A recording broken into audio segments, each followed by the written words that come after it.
बिस्मिल्लाहिर्रहमानिर्रहीम, अस्सलामुअलैकुम। पाकिस्तान मॉर्निंग में आपको खुशामदीद कहेंगे। मैं हूँ ईशा अदनान और मैं हूँ मोहम्मद जुनैद हलीम। गुड मॉर्निंग, सुबह खैर। उम्मीद करते हैं आपकी सुबह खैरियत से गुजरी होगी, ईद भी खैरियत से गुजरी होगी और बहुत सी जो लंबी छुट्टियां गुजारी हैं मेरे ख्याल में आदतें खराब हो गई हैं बच्चों की भी, तो बच्चों की भी बड़ों की भी सबकी आदतें खराब हो गई हैं, क्योंकि एक स्प्रिंग जो साथ में वेकेशन स्टार्ट हो गई थी, शुरू हो गई थी ईद के बाद फौरन, उन्होंने बच्चों की जो आदतें हैं वो खासी खराब की हैं। बच्चे जो है वो अब जाने के लिए तैयार नहीं थे, क्योंकि 10 दिन की छुट्टियां थी। डे था, तो उम्मीद करते हैं कि दोबारा से भरपूर तरीके से हफ्ते का आगाज होगा और बहुत सी खबरें भी हैं जो कि आज हम आपके साथ शेयर करेंगे।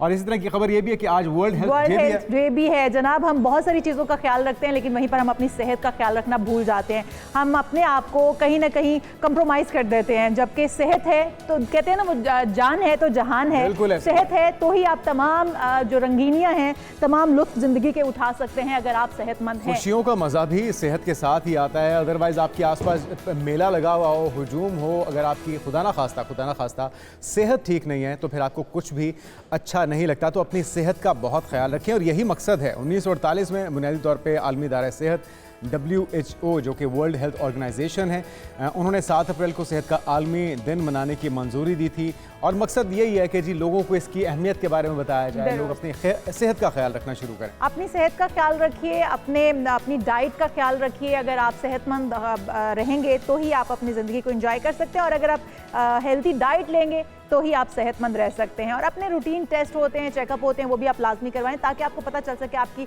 बॉडी के अंदर कौन से फंक्शन, बॉडी के जो पार्ट्स हैं वो फंक्शनल हैं और कौन से आपके ऑर्गन्स जो खराब हो रहे हैं, ताकि आप वक्त पे रहते ही आप डॉक्टर से रुजू करें, इलाज मुआवजा हो सके, बिल्कुल, और सेहत याब रह सके। हम अपनी टॉप 5 स्टोरीज की जानिब आ जाते हैं जनाब। और सबसे पहले हम आपको बताएंगे कि खिलाड़ी बदल दिए, कप्तान बदल दिया, लेकिन नतीजा शिकस्त पे शिकस्त रहा। और जिम्मेदार कौन है इस चीज का? तमाम लोग जो एक दूसरे पर जिम्मेदारी तो डाल रहे हैं। ऐसा सवाल है जिसका जवाब मिलने को नहीं आ रहा, और ये सिलसिला कोई नया नहीं है। तकरीबन 3 साल हो चुके हैं इस शिकस्त के गर्दाब से, हम निकल नहीं पा रहे एक एक करके। चाहे वो ट्राई सीरीज़ हो, उससे पहले के इवेंट्स हों, T20 वर्ल्ड कप हो, फिर अमेरिका का हमारा दौरा हो, चैम्पियंस ट्रॉफी हो, उसके बाद अभी ये जो क्लीन स्वीप हुआ है ODI के अंदर न्यूजीलैंड के अंदर, इसने तो बिल्कुल ही दिलबर्दाश्ता कर दिया है। वो जो आज जानने की कोशिश करेंगे। फिर बात होगी IMF का गवर्नेंस में बेहतरी और करप्शन के ख़ात्मे के लिए दूसरा वफ्द है पाकिस्तान में मौजूद, और मेल मुलाकातें उनकी जारी हैं। पाकिस्तान में 30 महकमों के साथ कारकर्दगी बेहतर बनाने के लिए मुज़ाकरात का आगाज़ भी आज होगा जनाब। तो इसमें कितनी पेशरफ्त होती है इसका भी जायज़ा लेंगे, और इसके साथ ही साथ आपको बताएंगे इजराइल का गजा में मौत का खेल जारी है। अब तक कितनी जानें जा चुकी, और ये इजराइल के इसमें अज़ाइम क्या हैं, क्या हासिल करना चाहता है इजराइल के अहदाफ पर भी बात करेंगे। और उसके बाद आपको बताएंगे कि मस्नूई दांतों का ज़माना हुआ पुराना, अब सिर्फ एक इंजेक्शन से कुदरती दांत का हसूल मुमकिन। अरे वाह वाह, यानी कि अगर किसी ने घुसा मार के आपका दांत तोड़ दिया है तो एक इंजेक्शन से आपका वो दांत वापस भी आ सकता है। लेकिन ये सच नहीं है, ये मामला है क्या, ये हम जानने की कोशिश करेंगे, क्योंकि जो कुदरती दांत हैं उसका कोई नेमल बदल नहीं होता। लेकिन क्या साइंस ने इतनी टेक्नोलॉजी हासिल कर ली है, इतनी तरक्की कर ली है कि इंजेक्शन से दांतों का हसूल मुमकिन हो पाएगा? ये माहिरीन की राय के साथ आपके सामने रखेंगे। और फिर बताएंगे आपको आपका फेवरेट सेगमेंट, क्या सितारों की चाल से बदलता है हाल, तो आपका हाल कैसा रहने वाला है इस तमाम हफ्ते में? क्या फ़ैसले आपको लेने चाहिए, क्या मुश्किलात, क्या चैलेंजेस हो सकते हैं और उनसे निपटना कैसे है, मोहब्बत के मामलात कैसे रहेंगे, ये सारा कुछ होगा आज के प्रोग्राम में। लेकिन आगाज़ कर लेते हैं उसी खबर से, चूँकि इशाल ईद पे सभी बिज़ी थे, उससे पहले रोज़े थे। खुशी होती है ईद की सेलिब्रेशन की, रोज़ों के जाने की एक उदासी तो होती है, लेकिन साथ साथ जब हम मैचेस देखते थे ना तो दिल बर्दाश्त था, आपका खून खौलता भी था, आपको अफसोस भी होता था, गुस्सा भी आता था कि ये हो क्या रहा है। आदत हो जानी चाहिए, क्योंकि हमने जिस तरह से शिकस्त पे शिकस्त, एक हार नहीं है, हमने एक लाइन लगाई हुई है हारों की। तो वो जिस तरीके से हम बार बार मुस्तकिल मिजाजी के साथ हारते हैं, तो अब तक हमारे जो शायकीन क्रिकेट है उनको अच्छा। और जो मतलब मैं तो ये कहूँगा ढिठाई का आलम यह है कि हमारे कप्तान हो या हमारे मैनेजमेंट के लोग हों, उनसे पूछें तो कोई जिम्मेदारी लेने को तैयार नहीं है। अब जब रिजवान साहब से, जो हमारे कैप्टन हैं ODI के, उनसे पूछा गया कि ये हो क्या रहा है, तो सारा मलबा उन्होंने कोशिश की है मैनेजमेंट के ऊपर डालने की। तो क्या कहना था जरा? वो कहते हैं हमसे पूछा ही नहीं जाता, तो फैसले फिर कहाँ होते हैं? आइए पहले उनकी गुफ्तगू सुनते हैं। देखिए जी, T20 के हवाले से तो मैं कुछ नहीं कह सकता, क्योंकि ना मेरा जॉब है, जैसे इसमें भी बहुत सी चीज़ें मेरे हाथ में नहीं है। मुझे हमें ना पता है ना में हम हमारे से मशवरा है, बस उनकी डिसीजन है, उनकी बात है, उन्होंने की है जो फैसला था उन्होंने की है, हमने एक्सेप्ट किया, हमेशा ऐसे भी किया है। और जहां तक ये बात है कि हम फिनिशिंग की तरफ नहीं जा रहे, तो सबको ये सामने नजर आ रहा है कि यार यहाँ पे कुछ चीजें हमारे पास न्यू है। मतलब अगर आप हमारी कहते हैं कि सारा कुछ तो मैनेजमेंट करती है, सारे डिसीजन भी वही लेती है, तो भाई आप क्या कर रहे हैं फिर? आप कैप्टन किस बात के हैं? आप रिटायरमेंट ले लीजिए, आप इस्तीफा दे दीजिए अगर आपके इख्तियार में कुछ नहीं है, क्योंकि आप प्लेइंग 11 को लीड करते हुए मैदान में उतरते हैं। लोगों की नजरें आप पर होती हैं कि आप क्या फैसले लेंगे, आप किस ऑर्डर के साथ खिलाड़ियों को आजमाएंगे, बॉलिंग अटैक क्या होगा, जो बल्लेबाज जाएंगे किस ऑर्डर के साथ जाएंगे, कुछ भी नहीं चल पा रहा, ना बैटिंग ना बॉलिंग। हम यहाँ पर ये भी मैं कहना चाहूंगी, थोड़ा सा ऐड करना चाहूंगी, क्योंकि सिलेक्शन कमेटी हम उसे भी कसूरवार ठहराएंगे। सिलेक्शन कमेटी जब प्लेयर्स की सिलेक्शन करती है तो वो किन क्राइटेरियाज पर उनकी सिलेक्शन करती है? सिलेक्शन कमेटी में विशाल रिजवान भी तो उस मुशावरत का हिस्सा होंगे। बता रहे हैं ना जुनैद, नहीं देखिए कैप्टन हमने देखे हमारे टीम के अंदर ऐसे, चाहे वो इमरान खान साहब हों, चाहे वो उनके बाद आने वाले कप्तान हों, ये जो डिसीजन है प्लेइंग 11 कौन होगा, स्क्वाड कौन होगा, किस इवेंट के ऊपर किसको लेके जाना है, किस नए टैलेंट को आजमाना है, किसको रेस्ट करवाना है, इसके अंदर अगर कप्तान का कंट्रीब्यूशन नहीं है तो फिर मेरे ख्याल में वो फिर नतीजा यही होता है। फिर नतीजा यही होता है अनफॉर्चुनेटली। और अब मेरे ख्याल में हमारे तमाम शायकीन के सब्र का पैमाना लबरेज हो चुका है, लोग अब रिजल्ट चाहते हैं। और मोहसिन नकवी साहब जब आए थे तो उनसे बड़ी तवक्कुआत थी और वो उन्होंने करके भी दिखाया।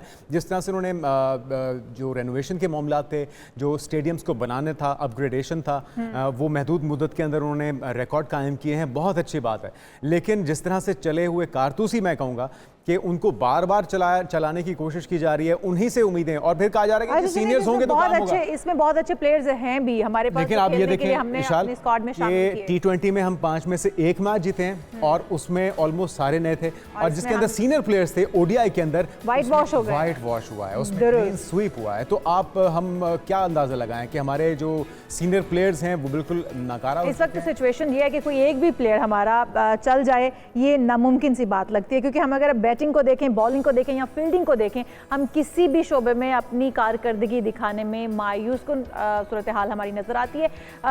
टीम जो है वो मुसलसल उसकी हार की वजह से, अब शायकीन क्रिकेट का तो दिल उब चुका है, वो तो अब मैच देखना ही नहीं चाहते हैं। लेकिन अगर अभी भी क्रिकेट को बचाना है और पाकिस्तान के अंदर क्रिकेट की बहाली करनी है तो फिर सख्त फैसले लेने होंगे, फिर इन प्लेयर्स को हटाना होगा। और अगर नए प्लेयर्स आप लेकर आ रहे हैं तो उनको कम से कम इतना ट्रेन करना जरूरी है ताकि वो बाहर की पिचेस पे जाकर खेल पाएं। और आप अमेरिका की टीम को देखें, अमेरिका की टीम है, अफगानिस्तान की टीम है, और बहुत सी टीमें हैं जो कि हमारे सामने। पीजे मीर साहब भी ज्वाइन कर चुके हैं, जान लेते हैं। पीजे मीर साहब वेलकम टू शो कहेंगे आपको, और गुज़श्ता ईद मुबारक आपको कहेंगे। क्या समझते हैं कि टीम के अंदर अब बिल्कुल कैपेसिटी नहीं रही है कि वो परफॉर्म कर पाएं?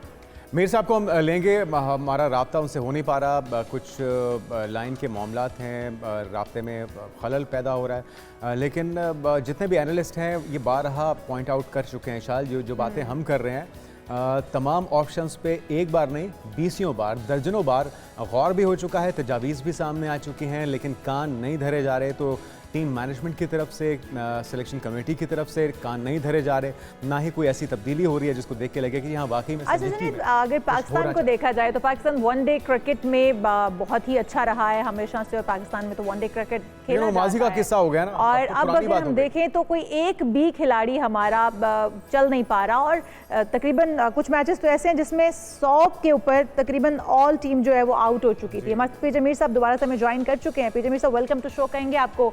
पीजे साहब, जिस तरह से हम टीम देख रहे हैं बार बार तसलसल से बाहर रही है, क्या समझते हैं कोई एक भी प्लेयर नहीं है अब हमारे पास जो चल पाएगा? और फिर जिस तरह से कप्तान रिजवान कहते हैं कि उनकी कोई गलती नहीं है, ये सारे फैसले तो टीम मैनेजमेंट कर रही है, मैनेजमेंट से हो रहे हैं, तो क्या समझते हैं आप अगर टीम मैनेजमेंट फैसले करेगी तो कप्तान का क्या काम है इस टीम के अंदर? कप्तानी भी छोड़ देनी चाहिए उन्हें? विशाल, ये तो सबसे बड़ी और खराब एक्सक्यूज है कि ये कहते हैं टीम मैनेजमेंट की गलती है। क्या टीम मैनेजमेंट अंदर जाके खुद बैटिंग कर रही है, बॉलिंग कर रही है? तो ये लड़के कर रहे हैं। ये किस किस्म का ये बयान दिया इस कैप्टन ने क्रिकेट का? मुझे लगता है इसने क्रिकेट खेली नहीं है कभी। ये कभी भी आप उसको ब्लेम नहीं करते हो। जब आप जाते हो, आपके हाथ में बैट है, आपके हाथ में बॉल है और आपने परफॉर्म करना है, और फिर आप ब्लेम कर दो कि मैनेजमेंट है।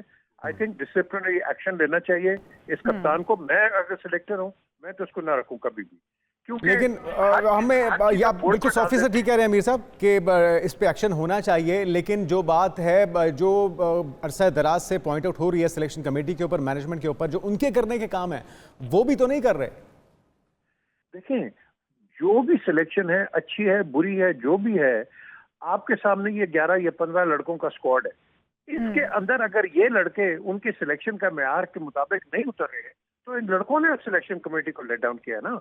सिलेक्शन कमेटी से हम कहते हैं चलो जी गलत सिलेक्शन हुई है, चलो भाई गलत हुई है, और जिसने पाकिस्तान को रिप्रेजेंट करना है उसे परफॉर्म तो करना है कि नहीं करना, तो वो परफॉर्मेंस ही नहीं कर रहे वो। तो लेकिन पीटी साहब एक और चीज भी है, अगर सिलेक्शन कमेटी से गलतियां हुई भी हैं तो क्या सारे खिलाड़ी गलत चुने गए हैं? कोई एक भी खिलाड़ी ऐसा नहीं है जो खेलने वाला होता, जो सही जिसकी सिलेक्शन हो पाती? मतलब हमने जिन पर वो तकिया किया हुआ था वो खिलाड़ी भी नहीं चल पा रहे हैं।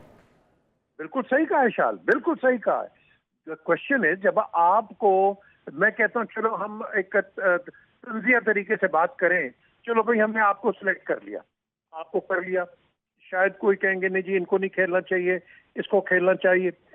जब आप रिप्रेजेंट कर रहे हो पाकिस्तान को तो आपको तो बेस्ट परफॉर्मेंस लेनी है ना।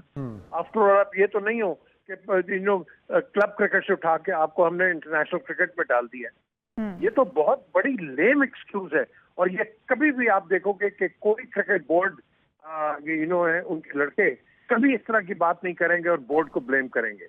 हमारा काम है, हम उठ के मैनेजमेंट को पकड़ लेते। वो मैनेजमेंट का क्या काम है? मैनेजमेंट तो एक टीम बना के कप्तान को दी है, और वो ये वनडे का कप्तान जिसने 6 आप कह लो कि वनडे खेले हैं, उसको कप्तान बना दिया। बिल्कुल तनकीद होती है इसमें, 100% होती है।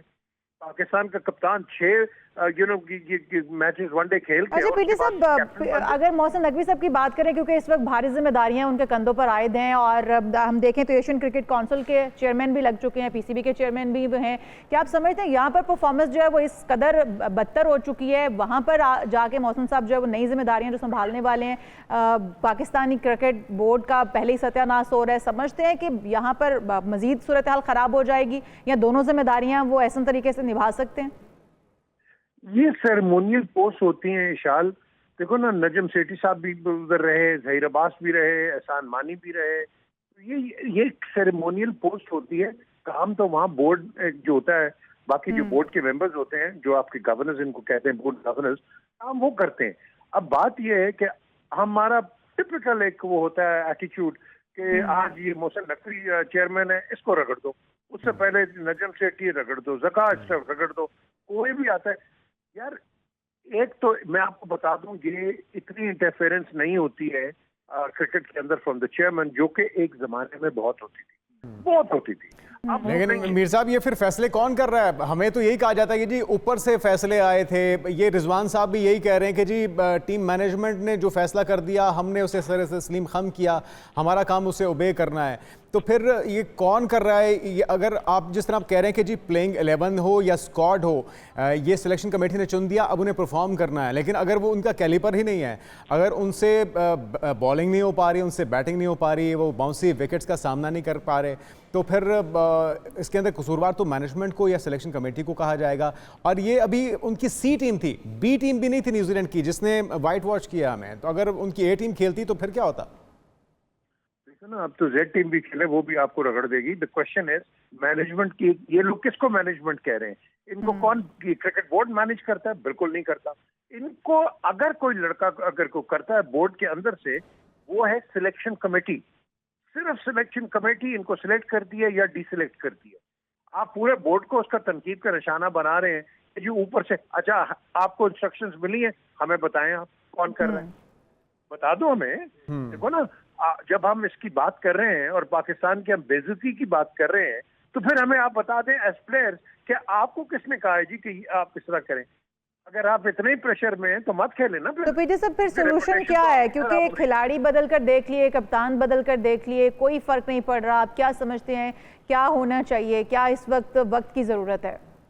अब वक्त की ये जरूरत है इशाल के इस वक्त इन सारे लड़कों को आपने डिस्कार्ड नहीं करना, आपने इनको बिठाना है, इनके साथ आपने इनको काउंसलिंग करनी है, आपने इनको गाइड करना है और इनको राइट ट्रैक पे लेके। ये लड़के फोकस नहीं है। देखो ना, जब आप कहते हो कि ये बी टीम है, न्यूजीलैंड की सी टीम है, जो भी है, हमारी तो ए टीम है, अगर हमारी ए और सी के मुकाबले में अगर परफॉर्मेंस नहीं आ रही है, क्यों नहीं आ रही है? एप्लीकेशन कोई नहीं है, आपकी फोकसिंग कोई नहीं है, आपका कोई बैटिंग का प्लान कोई नहीं है।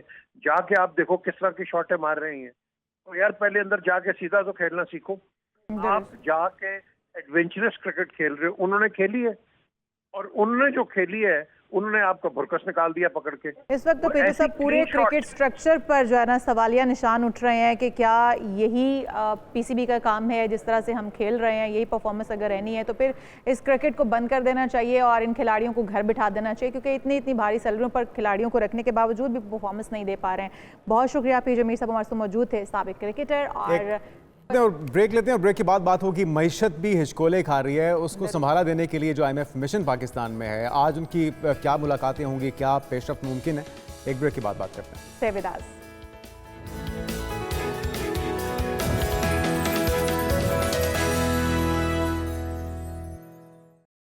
नाज़रीन वेलकम बैक। बात हो जाए IMF मिशन की, जिसका दौरा पाकिस्तान इस वक्त जारी है और मालियाती इदारों के वफ़द पाकिस्तानी हुकाम के दरमियान मुज़ाकरात कल से शुरू होने का इम्कान है। बेसिकली तैयारी हो रही है जी अगले बजट के लिए कि किस तरह से आवाम की टिक्का बोटी बनानी है। बिल्कुल जी, और किस तरह से आप पर एक बार फिर से टैक्सेस का बोझ लादा जाएगा। 30 महकमों के साथ कारकर्दगी बेहतर बनाने के लिए मुज़ाकरात किए जाएंगे। इसके ऊपर एक पैकेज तैयार किया गया, पहले वो देखते हैं फिर इसके ऊपर तफसील से बात करते हैं।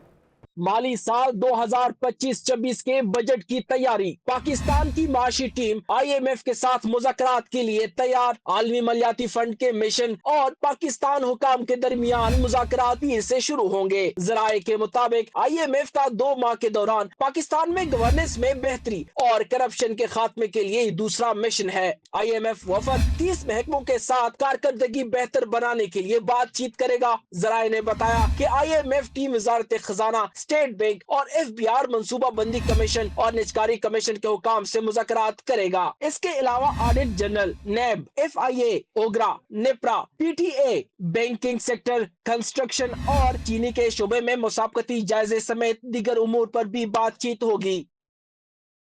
बहुत ही अहम दौर है जी IMF के वफ्द का पाकिस्तान में इस वक्त वफ्द मौजूद है। हमारे साथ मौजूद हैं हारून शरीफ साहब, माहिर मईशत।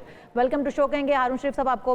सर कितना अहमियत का हामिल है बजट आने से पहले IMF का ये वफ्द पाकिस्तान के अंदर मौजूद होना उसका, और फिर दूसरा ये भी बताएगा कि कहा ये जा रहा है कि उनका दौरा जहाँ जहाँ पर मूवमेंट होगी उसे महदूद रखा जाएगा और पब्लिक नहीं किया जाएगा, आवाम को नहीं बताया जाएगा। पब्लिक नहीं किया जाएगा, लेकिन वैसे तो उन्होंने फ्री एक्सेस है तमाम जो अहम शख्सियात हैं, चाहे वो सियासी हों या फिर हमारे चीफ जस्टिस साहब हों या दीगर भी उनकी मुलाकातें माजी में भी हमने देखा होती रही हैं। तो ये सही हो रहा है जो भी हो रहा है आपके ख्याल में हारून शरीफ साहब? इसके आप पहले तो ये समझें कि IMF के जो दौरे होते हैं वो किस नौइयत के हैं। ये दौरा कोई लोन की ट्रांच की नेगोशिएशंस या इवैल्यूएशन का मिशन नहीं है। ना ही ये मिशन हमारा बजट बनाने के लिए जो कंसल्टेशंस है ये वो वाला है। ये एक मिशन है जो पहले हिस्से में आया था, जिसने पाकिस्तान में गवर्नेंस और करप्शन और इंस्टीट्यूशनल वीकनेसेस पे एक रिपोर्ट लिख रहा है, क्योंकि वो पहला जो उनकी फाइंडिंग थी अब उसको मजीद फाइन ट्यून करने के लिए उन्होंने दोबारा भेजा है। तो पहले तो मैं इसका पर्सपेक्टिव ठीक कर दूं। अब ये जो मिशन इस वक्त आया है, मैं क्योंकि बहुत सालों से उनकी साइड से भी काम करता रहा हूं, ये मुझे खासा तज्जुब है कि ये इतना सीरियसली पाकिस्तान के साथ गवर्नेंस और करप्शन के मामलात और इदारों में क्यों एंगेज हो रहे हैं।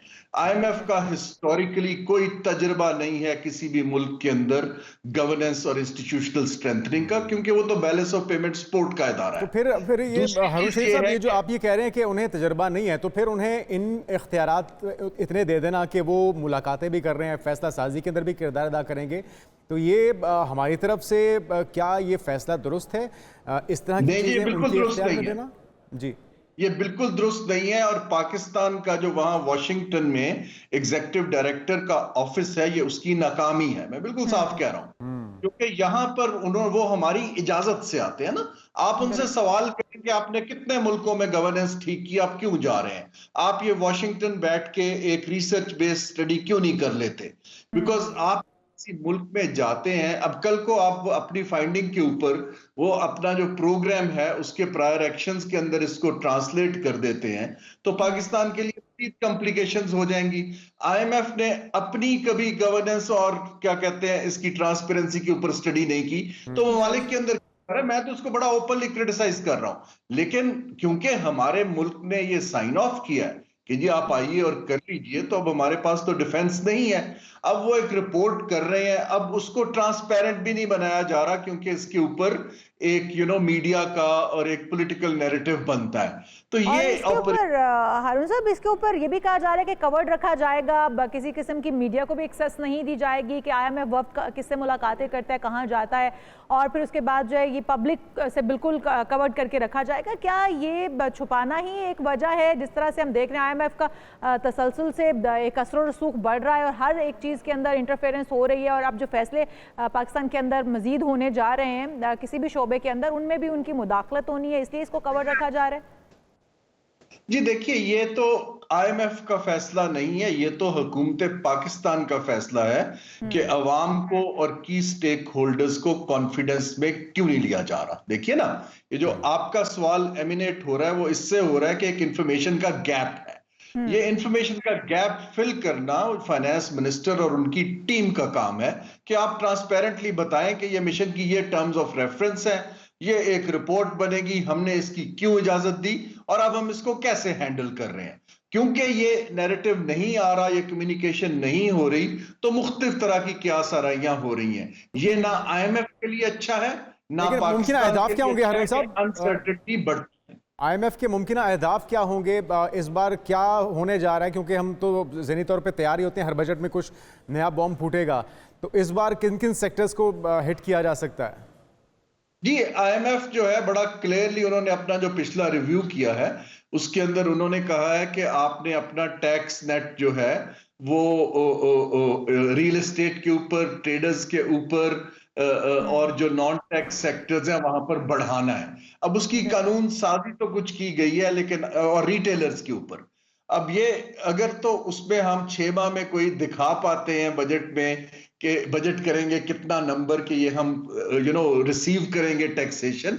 लेकिन आईएमएफ के ऊपर मैं फिर से बात करूंगा क्योंकि मैंने तकरीबन 23 बरस इंटरनेशनल इदारों की तरफ से दुनिया में काम किया है कि आईएमएफ का टैक्स को नेट को बढ़ाने पे तवज्जो दुरुस्त है, लेकिन आईएमएफ की तवज्जो हुकूमत के इखराजात कम करने पे मुझे उतनी नहीं दिखाई देती। लेकिन हारून साहब, इस बार तो कहा जा रहा है कि क्योंकि इसके में टैक्स रेवेन्यू, अखराजात में कंट्रोल और तरक्याती मंसूबों के हवाले से जो है ना पेशरफ्त होने जा रही है। जो बार बार कहा जाता है अखराजात में कंट्रोल, ये अवाम के अखराजात में कंट्रोल है या सरकार के अखराजात में कंट्रोल है? क्योंकि आईएमएफ वक्त तो हमेशा आता है, लेकिन सरकार के शाहाना जो खर्च चल रहे हैं वो वैसे के वैसे ही चलते रहते हैं। अवाम के जरूर कंट्रोल हो जाते हैं जब उनके ऊपर इतने भारी टैक्सेस पड़ते हैं, तो उनकी कुव्वत खरीद वैसे ही खत्म होकर रह जाती है। तो किसके शाहाना खर्च कम किए जाएंगे इस बार?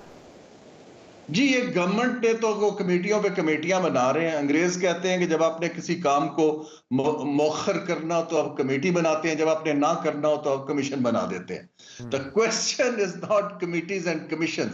गवर्नमेंट को पता है कि उनकी फेडरल गवर्नमेंट के कहां इखराजात कम किए जा सकते हैं, कौन सी वजारतों को खत्म करने की जरूरत है। लेकिन हमने तो ये सिग्नल कि हमने कैबिनेट का साइज दुगना कर दिया है, सो द क्वेश्चन इज के ऑप्टिक्स में जो हम इस वक्त मैसेजिंग कर रहे हैं लोगों के लिए कि जी हम अपना तौर तरीका नहीं बदलेंगे, हाँ जो आईएमएफ की डिक्टेट्स हैं या प्रायर एक्शंस हैं उनको मीट करने के लिए हम कोशिश करते हैं। अच्छा हारून साहब, 30 महकमों का जिक्र हो रहा है। 30 महकमों के साथ कारकर्दगी बेहतर बनाने के लिए मुज़ाकरात का दौर होगा जो कि आज शुरू होने जा रहा है। तो एक तो एफबीआर तो नो डाउट इसमें होगा ही, और कौन कौन से महकमे मुमकिन तौर पे होंगे जिनके साथ कोऑर्डिनेशन होगी और फिर आगे बढ़ा जाएगा? देखिए, जो इकोनॉमिक उनके बजट स्पेंडिंग महकमे हैं वो उनको ही लेंगे, लेकिन मैंने पूरी दुनिया में ये स्पेंडिंग रिव्यूज देखे हैं, ये हुकूमत खुद नहीं करती है क्योंकि हुकूमत के एक ब्यूरोक्रेट दूसरे ब्यूरोक्रेट का रिव्यू नहीं कर सकता। ये रिव्यू आप इंडिपेंडेंट एक्सपर्ट्स को देते हैं और वो इसको इंडिपेंडेंटली इवैल्यूएट करते हैं कि गवर्नमेंट ने बजट दिया, उसमें किस हद तक उन्होंने अहदाफ को पूरा किया। अगर नहीं किया तो इनका बजट क्यों ना काटा जाए और इसको क्यों ना बंद किया जाए। लेकिन जब ब्यूरोक्रेट करेगा वो तो एक दूसरे अपने भाईबंद को सेव करते हैं ना, तो ये कोई तरीका, आई डोंट थिंक ये कोई रिजल्ट ला पाएगा। चलें हारून शरीफ साहब, ये कहा जा रहा है कि ये मुज़ाकरात मुल्क की मुआशी पॉलिसियों के लिए फैसला कुन साबित होंगे, तो हम भी उम्मीद करते हैं कि फैसला कुन साबित हों और खुश आइंद साबित हों। बहुत शुक्रिया हारून शरीफ साहब, माहिर मईशत हमारे साथ मौजूद थे। यहाँ पर हम एक ब्रेक शामिल करेंगे, लेकिन जब वापस आएंगे तो हम बात करेंगे गजा की, जहाँ पर खून की होली एक बार फिर से खेली जा रही है।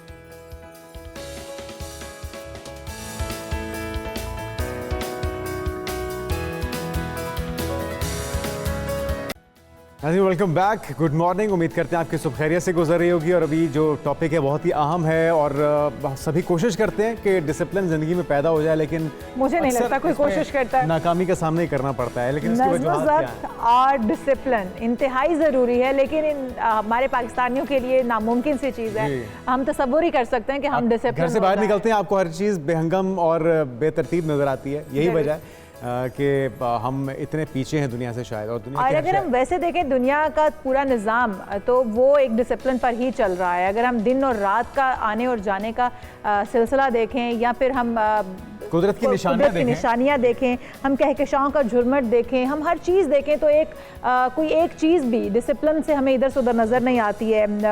हमारी ज़िंदगियाँ भी डिसिप्लिन की मुतकाज़ी हैं, लेकिन कैसे, किस तरह से ये $1 मिलियन क्वेश्चन है। तो इसका जवाब जानते हैं बिल्कुल डॉक्टर आरिफ सिद्दीकी साहब, मोटिवेशनल स्पीकर हमारे साथ मौजूद हैं। डॉक्टर साहब वेलकम कहेंगे। Thank you very much. करते हैं आपकी ईद खैरियत से गुजरी? बहुत मज़े में। चलें, ज़बरदस्त। तो हमारा जो टॉपिक है आज का, जितना ज़रूरी है डिसिप्लिन का होना, उतने ही हम इससे दूर हैं। चाहे वो हमारी ट्रैफिक हो, हमारे ज़िंदगी के मामलात हों, सोने उठने की रूटीन हो, खाने पीने की रूटीन हो, हर चीज़ में बेतरतीबी नज़र आती है। किस तरह लाएं डिसिप्लिन? ये जो भी आपने इंट्रो दिया है, मैं इसी से स्टार्ट करता हूँ कि आपने बताया कि कायनात में कितना ज़बरदस्त डिसिप्लिन है। डिसिप्लिन नाम है ज़िंदगी का। जिस दिन ये डिसिप्लिन टूट गया, जो आपने बताया है, सूरज सवानेज़े पर आ गया, पहाड़ रूई के गालों की तरह हवा में उड़ने लगे, पानियों ने रुख बदल लिया, तो वो दिन क़यामत का दिन होगा। इसका मतलब है कि डिसिप्लिन ज़िंदगी है और डिसिप्लिन का टूटना क़यामत है, खा वो आपकी इनफरादी ज़िंदगी में हो, खा वो आपकी इज्तिमाई ज़िंदगी में हो। अब हम मुसलसल छोटी छोटी क़यामतों का सामना करते हैं। आपको याद होगा वो पेशावर में APS स्कूल में वो हुआ, बच्चे काफ़ी सारे शहीद हो गए, तो तमाम अखबारों की खबर थी पेशावर में बच्चों पर क़यामत सुगरा, बच्चों के वालिदैन पर क़यामत टूट पड़ी। हुआ क्या? सिक्योरिटी का डिसिप्लिन कोलैप्स कर गया। जैसे डिसिप्लिन कोलैप्स किया तो क़यामत आ गई। अच्छा, तो क़यामत जो है, छोटी छोटी नाकामियाँ भी क़यामत हम पर टूटती हैं कि हम डिसिप्लिन को फॉलो नहीं करते। तालीम का डिसिप्लिन को, सोने जागने का डिसिप्लिन को, पढ़ने का डिसिप्लिन को, ट्रैफिक के डिसिप्लिन की जैसे आपने बात की, तो फिर हमारी ज़िंदगी ऐसे ही होती है जैसे शुतर मार की। फिर हम आ जाके इल्ज़ाम देते हैं किस्मत को, इदारों को, असातिज़ा को, माँ बाप। अच्छा डॉक्टर साहब, हमने क्योंकि कायनात की बात की, तो हमारी ज़िंदगी के लिए जो असूल और जो कायदे रखे गए हैं, जो कायदे ज़वाबित तय किए गए हैं, वो भी डिसिप्लिन से ही मशरूत हैं। सुबह का उठना, फिर उसके बाद आपका नमाज अदा करना, आपका नाश्ता करना, अपने काम के लिए जाना या तालीम हासिल करने के लिए जाना, और फिर रात तक अपने तमाम मशागिल को पूरा करने के बाद टाइम पे ऊपर सो जाना। हम लोग पूरा सर्कल जो है वो ख़राब करते हैं। उसके बाद फिर हम कहते हैं कि जिस तरह आपने कहा किस्मत खराब है, हमारे मामलात जो रुक जाते हैं, रिज़्क की तंगी का हम सामना करते हैं, बहुत सारी मुश्किलात आती हैं। तो किस तरीके से हम अपने बच्चों को, हम तो बिगड़ चुके हैं, अपने आप को भी डिसिप्लिन में लाना और अपने बच्चों को शुरुआत से ही डिसिप्लिन सिखाना। एक तो ये बहुत उम्दा बात है कि मैंने पहली दफा किसी खातून को देखा है कि उसने मानना है कि मैं बिगड़ गई हूँ। मतलब हम तो ठीक है अल्हम्दुलिल्लाह, हम तो बिगड़ ही तो ऑन रिकॉर्ड आपने ये एडमिट ऑन रिकॉर्ड मान लिया, अटैक करने से आवाज नहीं आती। और आपने अच्छा किया कि उसको रिकॉर्ड का हिस्सा बना दिया ना, भूल ना जाए। तो पहली बात तो वैसे अप्रिशिएट करता हूँ, क्योंकि किसी चीज को मानना, इतराफ करना जो है वो उसके हल करने उनको अपने इतराफ पे अफसोस हो रहा होगा मैंने क्यों मान लिया डॉक्टर साहब के सामने। अच्छा, डिसिप्लिन वैसे तो D से स्टार्ट होता है, मगर जिंदगी को डिसिप्लिन में लाने के लिए एक फार्मूला है, उसे P फार्मूला कहते हैं। वो तमाम के तमाम की वर्ड जो P से स्टार्ट होते हैं। सबसे पहले है पर्पस। हम में से अक्सर लोगों की जिंदगी का पर्पस ही नहीं है, उन्हें यही नहीं पता कि हमने करना क्या है, जाना कहाँ पे है। जिस तरह मैंने आपसे पूछा था अभी प्रोग्राम शुरू होने से पहले। बिल्कुल, मैंने बता भी दिया था। अच्छा, तो पर्पस नहीं पता, यूनिवर्सिटी में चले जाएं, मास्टर्स क्लास के स्टूडेंट से पूछें आप एजुकेशन के बाद क्या करेंगे, वो कहते हैं डिग्री कंप्लीट कर लें फिर सोचेंगे। वो भी आपको पर्पस ही नहीं पता कि क्या है। तो ये किस एज में आपने डिसाइड करना है कि आपका टारगेट क्या है, आपका गोल क्या है, उसके अचीव करने के लिए क्या टाइम टेबल या शेड्यूल? देखिए, पहले तो है कि जो पहले कोई 10-12 साल है ना, बच्चा माँ बाप की ख्वाहिशात को परसू करना चाह रहा होता है कि जो माँ बाप कह रहे मैंने वो करना है। जैसे ही वो क्लास 7 8 तक पहुंचता है ना, उसे अपनी ज़िंदगी के बारे में खुद एक्सप्लोर करने का शौक होता है, अपनी अंदर की इनर एबिलिटीज़ को जानता है, फिर वो नई दुनिया एक्सप्लोर करता है। तो करते करते मैट्रिक तक जो है ना, अक्सर बच्चों को पता लग चुका होता है कि मैं असल में किसके लिए बनाऊं और मुझे धकेला किस तरफ जा रहा है। फिर भी इम्कानात हैं कि 2 4 5 साल के बाद फिर उसकी ज़िंदगी में कोई ऐसा फेज़ आए कि उसकी लाइन चेंज हो जाए। तो ये चीज़ें पहले से लिखी हुई नहीं है, हमें अपने हालात के मुताबिक, अपने स्किल्स के मुताबिक ढालना पड़ता है। अगर हम अमूमी तौर पर डॉक्टर साहब, हमारे नाकामी का शायद एक बड़ी वजह भी है, या ये अल्लाह तवक्कुल इसको हम कहते हैं, हर चीज़ हम किस्मत पे छोड़ देते हैं, गो विथ फ्लो ही चलते रहते हैं। अब ये किस्मत वाली बात है। अगला पी इसके बारे में है। पहला पी था पर्पस, दूसरा पी है प्लानिंग। आपने कहा वो गो विद द फ्लो, लेकिन आपने तय कर लिया कि मैं इस मकसद को अचीव करना चाहता हूं, तो वहां पहुंचने का एक रास्ता भी तो होगा ना।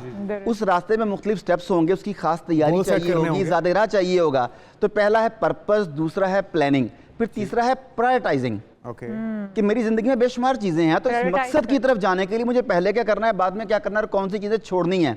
अव्वल तो हम प्लानिंग नहीं करते। अगर प्लानिंग करते हैं तो प्रायोरिटाइजिंग ऐसी होती है कि आखिरी चीज पहले करने की कोशिश कर रहे होते हैं और सबसे अहम को आखिर के लिए छोड़ रहे होते हैं। अपनी एनर्जीज हम जाया कर देते हैं, यस, वो भी हासिल नहीं कर पाते। और टारगेट तो हो गया, ये प्लानिंग हो गई, पहले हो गया पर्पस, फिर होगी प्लानिंग, उसके बाद है परसिस्टेंसी। अब जब मैदान में उतरते हैं तो हमारे अंदर मुश्किल मिजाजी नहीं होती। हम चाहते हैं कि क्विक फिक्स, ऐसे मैंने प्लान किया, एक परी आएगी, वो छड़ी घुमाएगी और उसके बाद मेरी ज़िंदगी सहल हो जाएगी। लेकिन ऐसा तो नहीं होता, आपको मुश्किल मिजाजी चाहिए होती है, तब काम चलता है। फिर है पेशेंस, रास्ते में मुश्किलात आती हैं, आपको सब्र का मुजाहरा करना पड़ता है। और मैडम, शादीशुदा बंदे से बेहतर सब्र कौन समझ सकता है? आप तो जानती हैं इस बात को कि पेशेंस कितना इंपॉर्टेंट है। उसके बाद ये समझ सकती हैं या इनके हस्बैंड? वही मेरा मतलब था। आप दोनों मिलके जो है ना, वो हमेशा मजलूम बन जाते हैं और खवातीन को आप जालिम बना देते हैं। ये नहीं चलेगा इस बार। बात हो रही थी, आखिरी पी पूरा कर दूं, आखिरी पी पूरा कर दूं, आपके बताते हैं। और आखिरी पी है पॉजिटिविटी। पॉजिटिविटी। जब आप जहन में नेगेटिविटी के साथ किसी भी चीज़ को प्लान करते हैं तो कभी भी आप मकसद को हासिल नहीं कर सकते। आपको दिमाग पीछे की जानिब खींच रहा होता है कि ये पॉसिबल नहीं है, ये पॉसिबल नहीं है, ये पॉसिबल नहीं है। तो अगर आप अपनी ज़िंदगी को सर्टन डिसिप्लिन में, सर्टन गोल्स को हासिल करने के लिए उस सिस्टम में ढालना चाहते हैं, तो आपको ये 6P फार्मूला जो मैंने बताया है, इसे बार बार प्रैक्टिस करना होगा, जहन नशीन करना होगा, अपनी चीज़ों को देखना होगा कि क्या इन 6Ps के मुताबिक जा रही है कि नहीं जा रही। जाएंगे तो फिर यकीनी तौर पर यस, तो फिर यकीनी तौर पर आपको मिलेगा जो आप चाहते हैं। लॉन्ग टर्म गोल्स, कुछ शॉर्ट टर्म गोल्स भी तो डिसाइड करने होंगे, क्योंकि अब वही बात है कि अगर हम लॉन्ग टर्म गोल्स डिसाइड नहीं करेंगे और शॉर्ट टर्म में लगे रहेंगे, या शॉर्ट टर्म डिसाइड नहीं करेंगे, लॉन्ग टर्म में लगे रहेंगे, तब भी तो चीज़ जी। जो प्लानिंग है ना, जो प्लानिंग का फेज़ है वो यही है। उसमें अब लॉन्ग टर्म गोल्स जो बताते हैं कि 8 से 10 साल तवील होने चाहिए। देन है मिड टर्म गोल्स जो 3 से 5 साल पर मुश्तमिल होने चाहिए। एक है शॉर्ट टर्म गोल्स जो 1 माह से लेकर 1 साल तक के होते हैं। अब अगर आपके शॉर्ट टर्म गोल्स आपके मिड टर्म गोल्स को सपोर्ट नहीं कर रहे, तो आप मिड टर्म्स तो क्या लॉन्ग टर्म दोनों नहीं हासिल कर सकेंगे। मिड टर्म गोल्स आपके लॉन्ग टर्म को सपोर्ट नहीं कर रहे, फिर भी अपना काम है। तो इन तमाम गोल्स का आपस में इंटरकनेक्टेड होना कामयाबी के लिए अशद ज़रूरी है। अच्छा डॉक्टर साहब, एक चीज़ है कि हम लोग सुबह अगर वक्त पे उठ जाएं और उसके बाद हम बगैर देरी किए हम अपनी तैयारी की तरफ लग जाएं, अपने जो हमारे रोज़मर्रा के काम हैं हम उनके ऊपर आ जाएं, और फिर उसके बाद हम टाइमली घर से निकलें, ना तो हम बाहर हॉर्न बजाते हुए नजर आएंगे, ना हम खुद लेट होंगे, ना हम दूसरों को तंग करते हुए नजर आएंगे, ना हमारी परफॉर्मेंस जो है वो डिस्टर्ब होगी। हम टाइम पे ऑफिस पहुंच रहे हैं, टाइम पे सारी चीज़ें परफॉर्म कर रहे हैं। बच्चे जो है उनको सिखाना कि डिसिप्लिन क्या है, बच्चों को टाइम पे स्कूल पहुंचना है, स्कूल से घर आके अपने कपड़े उतार के कैसे हैंग करने, ये छोटी छोटी चीज़ें हैं जो कि हमें ऑर्गेनाइज करना सिखाती हैं खुद को, अपनी ज़िंदगी को, और डिसिप्लिन खुद ब खुद वो आ जाता है ज़िंदगी में। बच्चे को हम फर्स्ट स्टेप से, जिस तरह से हम कह रहे थे कि आपने कहा कि गोल अपना पहले, सबसे पहले वो अपना बना ले, फिर उसके बाद प्लान और स्ट्रेटेजी सारा कुछ वो तरतीब देता चला जाए।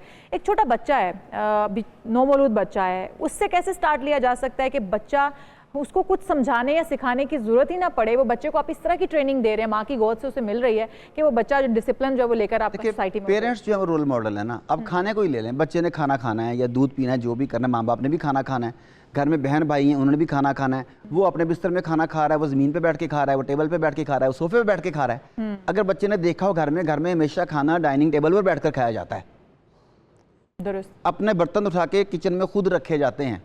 अब वो बच्चा देख रहा है और उन लोगों को देख रहा है जो उसके रोल मॉडल हैं, तो खुद ब खुद वो उन्हें कॉपी करने लग जाएगा। तो बच्चा देख के ज़्यादा सीखता है, बताने से कम सीखता है। तो इसीलिए अगर आप अपने बच्चे को अच्छा इंसान बनाना चाहते हैं तो पहले खुद अच्छे इंसान बन जाएं, और अच्छा इंसान बनने के लिए पहले माने कि मैं बिगड़ा हुआ हूं। अच्छा डॉक्टर साहब, जो कि आप दोनों तो बिल्कुल नहीं मानते हैं, ये बहुत ज़रूरी है। अच्छा, वैसे मजमूई जिम्मेदारी लेना कितना ज़रूरी है, क्योंकि हम सारा जो पूरे माशरे को देखते हैं, बिगाड़ तो काफ़ी अरसे का है और उसे ठीक होने में भी मेरे ख्याल में काफ़ी टाइम लगेगा। तो एक तो निशानदेही कौन करेगा और इनिशिएटिव कहाँ से लिया जाए? देखिए, सबसे पहली बात तो है कि सबसे पहले तो मैं अपने अमाल का जवाबदेह हूँ, मैं मुकल्लिफ हूँ खुद को ठीक करने का। जब मैं खुद को ठीक करता हूँ फिर बाकियों को ठीक कर सकूंगा ना मैं। हम सब ये चाहते हैं कि आप ठीक हो जाएं, आप ठीक हो जाएं और आप ठीक हो जाएं। हम अपने ऊपर हम खुद ठीक नहीं होना कहते, क्योंकि मैं तो ठीक ही हूँ मैं क्यों खराब हूँ, हम तो ये सोचते हैं। तस्वीर की मिसाल भी है ना जी, कि वो तस्वीर के ऊपर सारे गलतियां निकाल रहे थे। हाँ, किसने बताया ठीक करके बताओ तो फिर कोई करने तो फिर कोई नहीं आया। खाली रह गया। एग्जैक्टली। तो अगर आप अपने आप को ठीक करने लग जाए, देखिए सैयदना रसूल करीम से मंसूब है कि खसारे में है वो शख्स जिसका आज गुजरे हुए कल से बेहतर नहीं। ये कि माली बेहतरी की बात नहीं हो रही, कपड़े बेहतर होने की बात नहीं, कद लंबा होने की बात नहीं हो रही। आपका इनर सेल्फ, आपका किरदार, आपका तकवा, आपका ईमान, आपकी शख्सियत जहां पर कल खड़ी थी उससे बेहतर है कि नहीं। अगर आप परफेक्ट हैं तब भी इंप्रूव करने की गुंजाइश मौजूद है।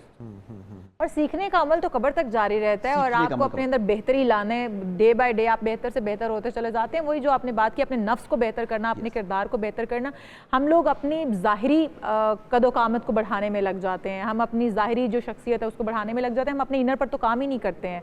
और हमने इसी दौड़ में पता नहीं कहाँ से कहाँ निकल जाना है। तो जो आप कह रहे हैं कि अपने इनर को, अपनी खुद एतमादी, अपने आप को बेहतर, अपनी शख्सियत, आप अभी कह रहे हैं खुद पर, आपने कहा ना अपने जाहिर पर पैसा लगाते हैं। तो मैं अक्सर लोगों से दो सवाल पूछा करता हूँ, आपकी वसातत से हम व्यूअर से भी यही सवाल पूछ लेते हैं। नंबर एक, मैं उनसे पूछता हूँ कि आप खालिस्तन जुबान की लज्जत के ऊपर कितने पैसे खर्च करते हैं। अब वो हिसाब लगाते हैं तो वो 10, 12, 15 हज़ार तो हर बंदे के निकल आते हैं। अच्छा, अब मैं उनसे पूछता हूँ, अब आप ये बताइए कि आप अपने सीखने सिखाने पे हर महीने कितने पैसे खर्च करते हैं। अगर 15 हज़ार आप सिर्फ जुबान की लज्जत पर, 15 हज़ार सिर्फ ड्रेस पर लगा रहे हैं, तो क्या आप जब घर जाते हैं, जब तनख्वाह मिलती है तो 5 हज़ार की किताबें साथ हैं। आप हैरान हो जाएंगे कि हज़ार के सेशन में से एक आध आदमी ऐसा निकलता है।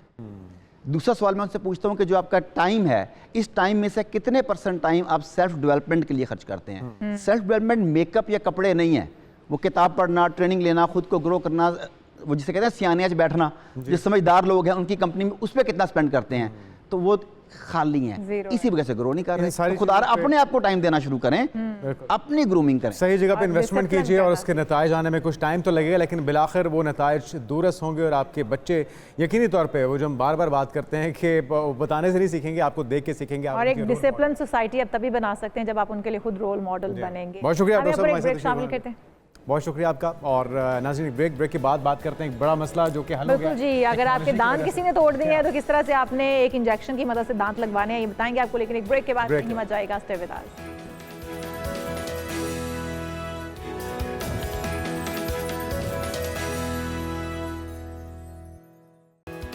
प्रोग्राम में एक बार फिर से आपको खुश आमदेद कहते हैं नाज़रीन। और अभी जो हम आपके लिए टॉपिक लेकर आए हैं बहुत ही दिलचस्प भी है और कारआमद भी है। दांत कुदरत का अनमोल तोहफा है जो कि खूबसूरती के साथ साथ आपकी अच्छी सेहत के ज़ामिन भी होते हैं, क्योंकि इन्हीं दांतों से आप चबा कर जिंदगी का मज़ा ले सकते हैं, तमाम खाने आप खा सकते हैं। लेकिन अगर ये दांत टूट जाएं तो फिर निकलना बहुत ही मुश्किल हो जाता है, एक बहुत ही मुश्किल सर्जरी होती है, भारी अखराजात भी आते हैं। लेकिन अभी कहा जा रहा है अगर आप तुड़वा भी लेंगे जुनैद तो एक इंजेक्शन की मदद से आपके दांत दोबारा, लेकिन मैं अगर एक तुड़वाऊंगा तो मैं साथ वाले के 2 तोड़ूंगा भी सही। लेकिन कोलंबिया यूनिवर्सिटी नाज़रीन ने एक तहकीक की है और एक डॉक्टर जेरेमी है, उनके मुताबिक तवील तहकीक के बाद एक ऐसा कुदरती तरीका दरियाफ्त किया गया है जिसमें स्टेम सेल्स के जरिए 9 माह में कुदरती तौर पर दांत उगाना मुमकिन है। स्टेम सेल्स है, कितना कारआमद साबित होता है। सलीमा मांझी साहबा से जान लेते हैं। हमारे साथ डॉक्टर सलीमा मांझी मौजूद हैं, डेंटिस्ट हैं। वेलकम टू शो कहेंगे डॉक्टर सलीमा आपको। डॉक्टर सलीमा, क्या वाकई मुमकिन है और ये स्टेम सेल्स क्या होते हैं, किस तरह से दांत दोबारा से उगाना मुमकिन है और क्या एक इंजेक्शन से दांत वाकई उगाया जा सकता है? अस्सलाम वालेकुम, thank you for inviting me on the show. सबसे पहले तो मैं बताऊं कि 2021 में जो ताकाहाशी करके एक रिसर्चर है, उसने 2021 में जब ये रिसर्च बताई कि हमारे ही बॉडी के अंदर एक पर्टिकुलरली प्रोटीन होता है जिसे हम USAG कहते हैं 1, वो होता क्या एक्चुअली, वो BMG जो कि बोन मॉर्फोजेनेटिक प्रोटीन होता है, उसी को रोकता है। अब 25 साल के जब आप हो जाते हैं तो वो क्या करता है कि उसको इनहिबिट करता है, रोक लेता है। तो आपके सारे आगे जो भी उम्र में दांत होते हैं 26 ऑनवर्ड्स, वो बनते नहीं है, वहां पे रुक जाते हैं। क्योंकि आपने देखा है कि बच्चों के अंदर 6 माह से 6 साल तक के दांत होते हैं जो प्राइमरी होते हैं, फिर उसकी मिक्स डेंटेशन होती है जो कि 6 साल से 12 साल तक का होता है, और फिर उसके परमानेंट आते हैं जो कि ऑलमोस्ट 13 साल से 25 साल पे खत्म हो जाते हैं। अब ये जो आपने सवाल पूछा, ये लोगों के बहुत दिमाग में सवाल है कि ऐसा होता है कि नहीं। बिल्कुल ऐसा होता है। बट इसका मैं कुछ एक ये भी चीज बताती जाऊंगी कि ये अभी तक इन रिसर्च है। अब क्योंकि ये इन्होंने जब ताकाहाशी जो कि एक यूनिवर्सिटी ऑफ कोयोटो और फुक्यो के अंदर इन्होंने जब यूनिवर्सिटी के अंदर ही रिसर्च की, ये देखा ठीक है। कि जी पर्टिकुलरली वुमेन के अंदर खुद एक प्रोटीन है जो कि आगे जाकर उसे 25 साल में रोक देता है उसकी टूथ की डेवलपमेंट को। अब उसको कैसे रोका जाए? उन्होंने कहा कि जो ये BMP जो एक प्रोटीन है जो उसके साथ होता है जिसको वो रोकता है यूएसएजी को हम क्या करते हैं, उसकी एंटीबॉडी बनाते हैं और वो BMG को सिग्नल करे, उसे काम करने का मौका दे। और बी जो है सिग्नल जब होता है, अच्छा, क्या तो अभी वहाँ डॉक्टर से साहब जिस तरह आपने बताया कि इस पे रिसर्च हो रही है, इस पे काम अभी चल रहा है, तो क्या कोई रिजल्ट्स इसके आए भी हैं जो कामयाब हुए हों? और क्या पाकिस्तान में भी इस पर काम हो रहा है, कोई इस तरह के एक्सपेरिमेंट किए जा रहे हैं? ओके, सो फार मैं आपको बताती हूँ, ये एक रेवोल्यूशन है रीजेनरेटिव डेंटिस्ट्री का। सही है, तो हमारे पास एक मैं कहूँगी डेंटिस्ट्री के पास एक और फील्ड आ गई जो कि रीजेनरेटिव डेंटिस्ट्री हो जाएगी, जैसे रीजेनरेटिव मेडिसिन होती है। सो अब इसमें क्या हो रहा है, अभी तक सबसे ज्यादा काम तो ऑफकोर्स ज्यादा चाइना जापान की साइड पे बहुत ज्यादा हो गया है। और अभी मैं आपको बताती हूँ, उस पर 2 ट्रायल्स भी हो चुके हैं माइस के ऊपर, फेरेट के ऊपर। ये माइस की ही एक चूहों की एक फॉर्म है जिनके ऊपर हो चुका है। अच्छा। अब इनका नेक्स्ट स्टेप क्या है? उन्होंने कहा है कि बाकायदा ये थर्ड डेंटिशन, जिसे हम कहेंगे सुपर न्यूमरी टीथ, यानी कि ज्यादा दांत की मिकदार बनना या दांत बन जाना, उसको अब ये रिसर्च करें ह्यूमन के ऊपर। ह्यूमन के ऊपर हुआ भी है ट्रायल, ऑलमोस्ट इन्होंने फर्स्ट ट्रायल जो किया था ऑलमोस्ट 30 से 60 इयर्स की एज पे किया था, और उन्होंने देखा कि यस दांत ग्रो हो रहे थे इसकी इंजेक्शन के बाद। बट अच्छा डॉक्टर सलीमा, ये भी जानना चाहूंगी आपसे कि किस एज तक ये काम करता है? जो सेल आप बता रही हैं स्टेम सेल्स, ये किस एज तक बनते हैं और किस एज तक दांत ओरिजिनली अब इस तरह से नेचुरली ग्रो किए जा सकते हैं? ओके, सो अभी तक तो रिसर्चर्स भी इस पे काम कर रहे हैं कि वो देख रहे हैं कि कॉन्जेनाइटल जो ऐसे कोई एबनॉर्मेलिटीज होती है बचपन में, बच्चों के दांत नहीं आते, आपने देखा है बहुत सारे, या बहुत सारे लोगों को कैंसर हो जाते हैं जिसकी वजह से वो दांत लॉस कर जाते हैं, या बहुत सारे पेशेंट्स को रूमेटॉइड आर्थराइटिस होता है, उनके लिए तो ये बहुत मुफीद है। कॉन्जेनाइटल इश्यूज हो, एबनॉर्मेलिटी हो बचपन से, ये सब कुछ। लेकिन एज की जब बात करते हैं तो अब तक वो उस चीज के बारे में देख रहे हैं कि कौन सी एज पे लगाया जाए कि ये एक्टिव हो जाए। तो साइंटिफिकली उन्होंने ये बताई ये बात, जो कि बहुत जस्टिफाई करती है कि जब दांतों के अंदर डेंटल लेमिना बनता है, हमारा एक बर्ड होता है, जैसे फूलों का एक बर्ड होता है ना, कली होती है, इसमें दांतों के अंदर भी एक कली होती है, उसकी दांत की एक बर्ड होती है जिसे हम टूथ बर्ड कहते हैं। वो टाइम जब बच्चे का दांत प्राइमरी टीथ पे होता है जो कि 6 माह से 6 साल तक का होता है, उस टाइम पे ये बहुत ज्यादा अच्छी बात है कि अगर आप उस टाइम पे उसको करते हैं। लेकिन अभी तक इसकी कोई भी रिसर्च, इसके निकलने का जो टाइम पीरियड है ये लगभग 9 माह के करीब है। और क्या हमारे जो बुज़ुर्ग हैं, अगर ये तजुर्बात कामयाब हो जाते हैं तो वो 70, 80 या 90 साल की उम्र में भी अपने मुकम्मल दांतों के साथ खा पी सकेंगे? क्या ये मुमकिन हो पाएगा? So everything has their safety side effects as well. So अभी यही रिसर्चर्स ये देख रहे हैं कि अगर फॉर एग्जांपल हम इतनी लेटर एज में डालते हैं तो ऐसा तो नहीं कि वो बर्ड जो है, जो मैं बात कर रही हूँ बर्ड की, वो ही वहां से खत्म हो जाए। अगर वो किसी पेशेंट के अंदर वेरी कर रहा है कि ऑफकोर्स उसकी ग्रोथ के अंदर वो अभी भी पैदा है, बेहतर है, और बर्ड वहां पे प्रेजेंट है, तो उनको बाहर से कोई बर्ड पैदा नहीं करना पड़ेगा। वो बर्ड होगा अगर दांत के अंदर ही, कली होगी तो उसके अंदर इंजेक्ट होगा, वो एक्टिवेट करना पड़ेगा। तो इस तरह से डॉक्टर सलीमा, जो दांत बनाने वाले, डेंचर्स बनाने वाले तमाम कारोबारी अफराद हैं, उनके तो कारोबार ठप हो जाएंगे। जो आर्टिफिशियल दांत लगाते और बनाते हैं, जो दांत हैं उनका कारोबार तो जाता रहेगा। नहीं, I don't believe this idea. I think this is promising research, और मुझे लगता है इससे हमारा रोल और बढ़ जाएगा। Reason being stem cell is a revolution regenerative dentistry. तो मुझे लगता है कि इसमें हमारे लिए और मजीद अच्छी चीज हो जाएगी कि हम लोगों को लॉन्जिटिविटी, लंबे टाइम तक का एक ट्रीटमेंट दे सकेंगे। So I think it's a addition of role rather than कि डेंटिस्ट्री बिल्कुल खत्म हो जाएगी। I don't think so. अच्छा डॉक्टर साहब, एक और चीज़ भी है कि बच्चों के दांत अपने का ज़्यादा आ जाते हैं बचपन में। जो तकरीबन 6 साल की एज तक के जो दांत आने होते हैं, 6 से 12 साल की एज में जो दूध के दांत उनके गिरते हैं, वो एक दांत की जगह 2-2 दांत भी आ जाते हैं। तो इनको क्या रोका जा सकता है, मुमकिन है? ये भी थोड़ा सा बता दीजिएगा। फिर मेडिसिन, जैसे मैंने बात की, जी सो जैसे मैंने बात की कॉन्जेनाइटल जो टीथ होते हैं, उसका मतलब ये एबनॉर्मलिटी वाले टीथ, या फिर कम टीथ आए, या 2 दांत आए, जो दांत है वो म्यूटेट करके या फ्यूजन करके मिलके ऐसे पैदा हुए, 2 मिलके ऐसे, तो उन सूरत में हम इन लोगों के लिए भी बहुत हेल्प कर देंगे इस थ्रू दिस रिसर्च। सो होगा ये कि क्योंकि हमें पता होगा कि हमें इंजेक्ट कहाँ करना है, तो जहाँ पे डबल टीथ है या ऐसी वाली कंडीशन है, जेमिनेशन है, तो उन टीथ के अंदर हम ऑफकोर्स कोर्स इंजेक्शन कम करेंगे, और जहाँ पे बहुत ज्यादा डिप्राइव्ड जगह है उधर वहां पे इंजेक्शन ज्यादा हो जाएगी। तो उन लोगों को बहुत फायदा होगा जहाँ पे आपको एब्सेंस ऑफ टीथ है, या उन जगहों पे जहाँ कॉन्जेनाइटली प्रॉब्लम्स हैं, बचपन से नहीं आए, या कैंसर की वजह से लॉस हो गया है, ये तमाम कंडीशंस को ये डील करेगा बहुत अच्छी तरह से। अच्छा, ये जो हम अब एक बार फिर से आते हैं ये टूटे हुए दांत के मामले पे, क्या ये तकलीफ दे जिस तरह से अमूमी तौर पे होता है सर्जरी के ज़रिए मसनूई दांत लगाना, वो तकलीफ दे अमल भी है, महंगा भी है, तो ये तरीका इलाज क्या महंगा होगा और क्या इसमें तकलीफ होगी या बगैर तकलीफ के होगा और अफोर्डेबल होगा सबके लिए? 2030 में हम एक्सपेक्ट कर रहे हैं कि ये आ जाएगा, ट्रीटमेंट अवेलेबल हो जाएगा मार्केट में, और पाकिस्तान में आते आते मुझे लगता है मजीद और भी टाइम शायद लग जाए। बट मैं आपको ये बताऊंगी कि this will be a very expensive procedure. Reason being, आप देखिए स्टेम सेल है, आपकी रीजनरेशन हो रही है, आपको पूरी लाइफ का एक सोल्यूशन मिल रहा है, तो it also requires some cost. तो एक चीज तो ये कि जैसे आप हेयर की स्टेम सेल देखते हैं आजकल, आपको पता है कि स्टेम सेल हेयर्स में भी डाला जाता है और रीग्रो किया जाता है, उसकी भी एक कॉस्ट होती है, उसकी 1 लाख to 2 लाख के दरमियान एक वाइल आती है। तो ये सिर्फ वन टाइम प्रोसीजर नहीं होगा, हम इसको बार बार फॉलो अप पे रख रहे होंगे। तो मे बी 9 माह तक तो वैसे भी टाइम दिया जा रहा है डॉक्टर सलीमा, तो 9 माह तक तो फॉलो अप वैसे भी चलता रहेगा, तो क्या तकलीफ दे भी होगा? जिस तरह से जुनैद पूछ रहे थे, ये जिस तरह से बाकी दांत लगवाना निकलवाना ये काफ़ी तकलीफ दे प्रोसेस है, तो क्या ये भी इसमें भी कोई पेंशन होगी?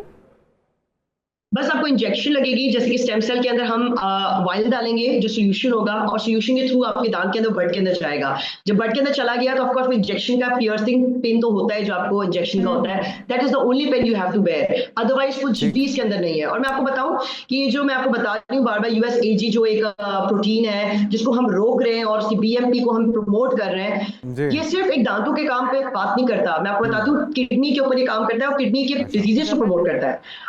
ये बाकायदा मैं साथ साथ बताती चलूं कि ये इतने सारे प्रॉब्लम्स को क्रिएट करता है जिसको हम रोक देंगे। सो इससे दांतों का फायदा नहीं होगा, ये किडनी की प्रॉब्लम्स का फायदा हो जाएगा। ये बहुत अच्छी बात है, खुशाइन बात है, इस पे काम जारी है, इस पे रिसर्च चल रही है और 2030 तक आप बता रही हैं कि पाकिस्तान में या पूरी दुनिया में प्रैक्टिकली इंट्रोड्यूस हो जाएगा। बहुत शुक्रिया डॉक्टर सलीमा मांझी साहब। पाकिस्तान में भी बिल्कुल, और खास तौर पे हादसाती तौर पे किसी के दांत टूट जाते हैं, किसी के हादसाती तौर पर तो है, और जो जुनैद तोड़ने वाले हैं जिसके 2 दांत वो भी मैं बिल्कुल भी हम पसंद चेहरी हूँ, और अगर कोई पहल करे तो फिर उसका जवाब तो देना बनता है ना।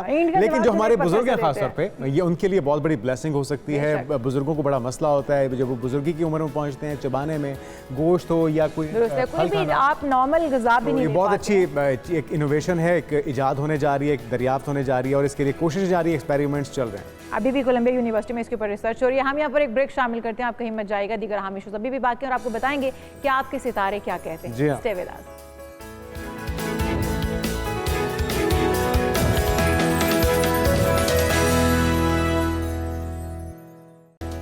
नाज़रीन, वेलकम बैक। और अभी आपका फेवरेट सेगमेंट है कि आपका हफ्ता कैसा गुजरने जा रहा है, सितारों का हाल और सितारों की चाल क्या होने वाली है। बिल्कुल जी, ये हम जानते हैं। हमारे साथ ही मौजूद हैं दाऊद जी, माहिर फल्कियात हैं, तो इनसे क्यों ना पूछ लें। दाऊद भाई, आपको वेलकम टू शो कहेंगे। सबसे पहले हम यही जानेंगे आपसे कि ये हफ्ता हम सब का कैसा रहने वाला है, तमाम सितारों का। क्योंकि यही एक मसला होता है जानने के लिए, हम वो तगोदो कर रहे होते हैं पूरा हफ्ता, हमारा इससे सुकून में जरा गुजर जाता है कि किन मामलों। एरीज से आगाज कर लेते हैं।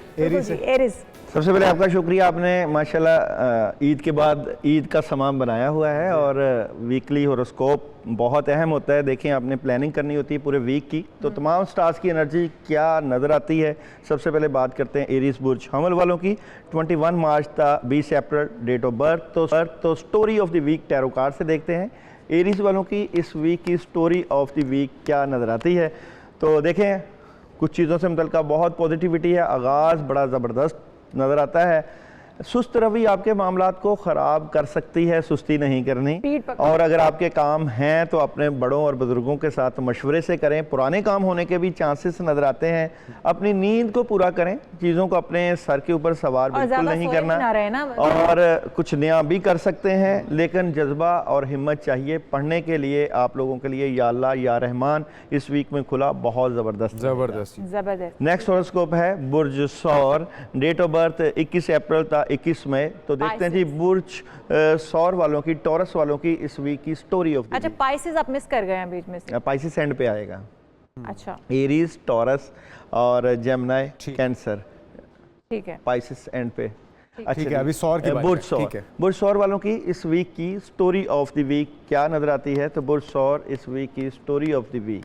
अच्छा जी, बुर्ज सौर वाले इंट्यूशन कोई बड़ी खबर मिल सकती है, सफ़र भी पेश आ सकता है आप लोगों को इस वीक में, और द सन की एनर्जी आपके मामलात को बड़ा ज़बरदस्त करते हुए नज़र आती है, आपके कामों में बड़ी ज़बरदस्त हेल्प होएगी। स्पिरिचुअलिटी से हेल्प लें, क्योंकि स्पिरिचुअल एनर्जी भी है, कोई दोस्त हेल्प भी कर सकता है और बड़े सॉलिड फैसले हैं। तो मैं समझता हूँ आप लोगों के लिए ये वीक बहुत बड़ा गेम चेंज प्लान भी ला सकता है, क्योंकि आपके स्टार्स बड़े पॉजिटिव नज़र आते हैं। ला हौला वला कुव्वता इल्ला बिल्लाह, आपकी एनर्जी को पढ़ने से और ज़्यादा हेल्प मिलेगी। अगर आप चने की दाल का सदका करेंगे तो वही आपके स्टार्स के लिए बेस्ट रहेगा। और खुद किसी खास दिन करना है? देखें, आप लोगों के लिए जोहरा जुमे का दिन है, जुमे का दिन आपका लोगों के लिए बड़ा सूट करता है। नेक्स्ट हॉरोस्कोप है बुर्ज जोजा, 22 मई था 21 जून अंसरबादी और हवास सियारा अतारद।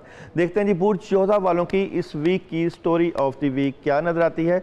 तो बुर्ज जोजा वाले इस वीक में बैलेंस करते हुए नजर आते हैं, आपके कुछ कानूनी मामलात आपके हक में होते हुए नजर आएंगे।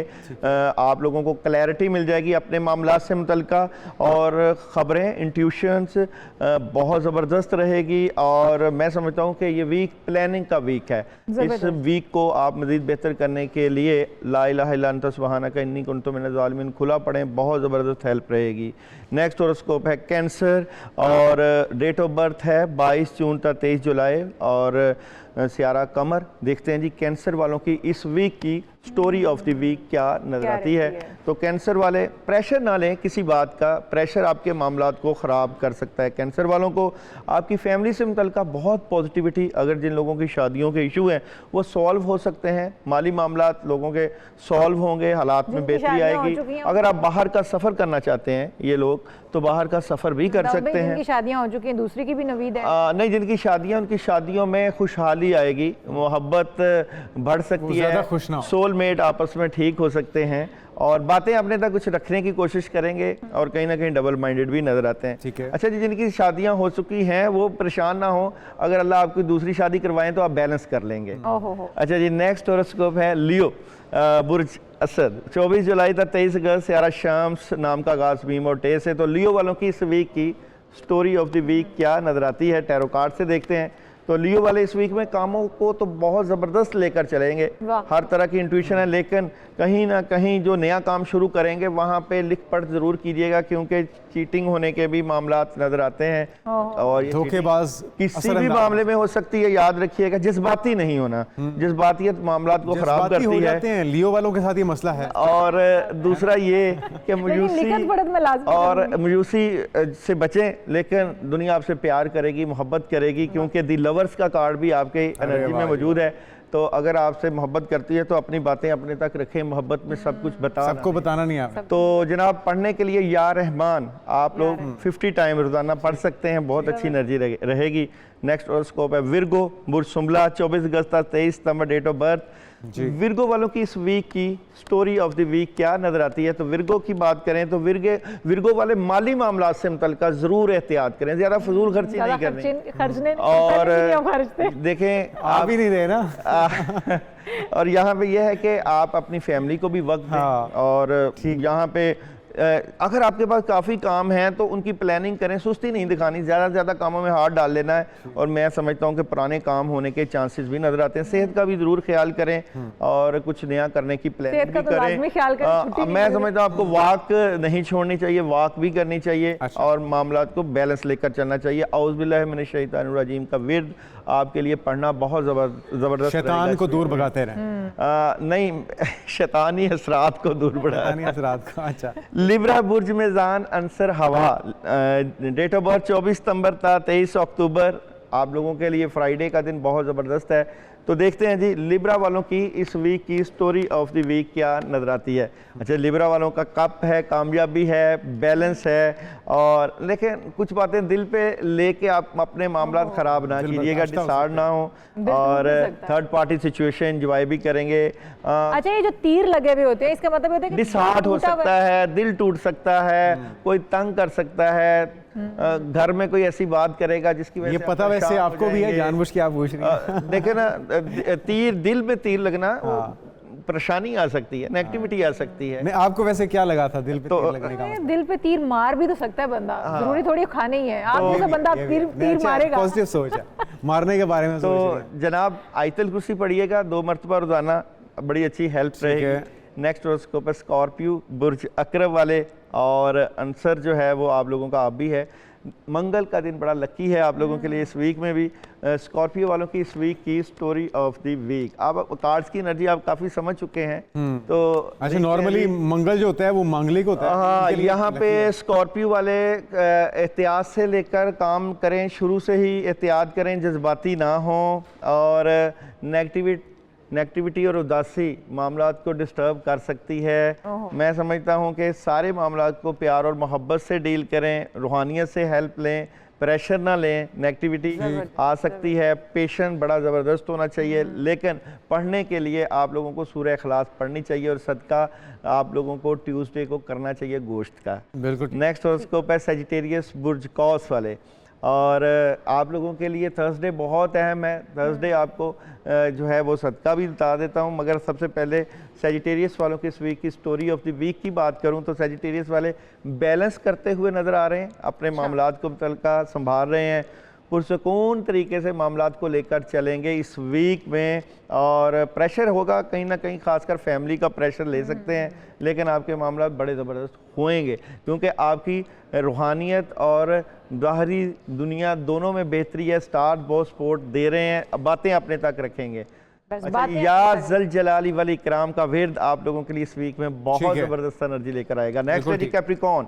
कैप्रिकॉर्न वालों की इस वीक की story of the week, Capricorn वालों के लिए बहुत ज़बरदस्त आगाज़ है। सन, सूरज, और मैं समझता हूं कि आपको रात की बजाय दिन के वक्त कामों में ज़्यादा तवज्जो देनी चाहिए। बड़ी तब्दीली की बजाय जो चल रहे हैं काम, रात के वक्त नेगेटिविटी आ सकती है, दिन के वक्त पॉजिटिविटी रहेगी, और जो काम चल रहे हैं उनको ही लेकर चलें। बड़ा डिसीजन लेने के लिए थोड़ा सा वेट करें, और अगर आप चाहते हैं कि आप मामलात को और ज़्यादा बेहतर करें तो जनाब सैटरडे जो है वो ब्लैक बुने हुए चने 250 ग्राम लेकर सदका करें। बहुत हमारे रह गए उनको। एक्वेरियस वालों की इस वीक की story of the week, Aquarius वाले बहुत ज़बरदस्त आगाज़ करेंगे इस वीक में। स्ट्रेट फॉरवर्ड फैसले हैं, नई अपॉर्चुनिटीज़ हैं, कामयाबी है, मेडिटेशन है, गुस्सा और जज्बातीपन नहीं लेकर जाना।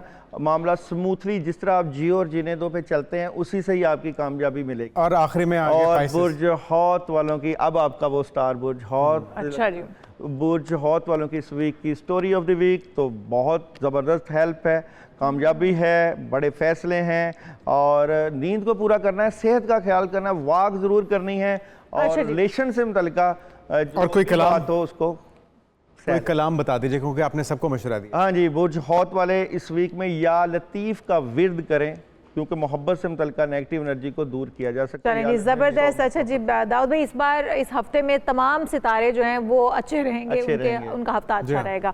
हम लोगों ने आपको तमाम सितारों के बारे में बता दिया, आप रहनुमाई ले सकते हैं। प्रोग्राम का एहतियात बरतिएगा ताकि आप बच सकें। और सदका खैरात तो वैसे भी आपको करते रहना चाहिए, लेकिन हम यहाँ पर क्योंकि प्रोग्राम का वक्त खत्म हो चुका है, दाऊद भाई से भी इजाजत चाहेंगे, आपसे भी इजाजत चाहेंगे।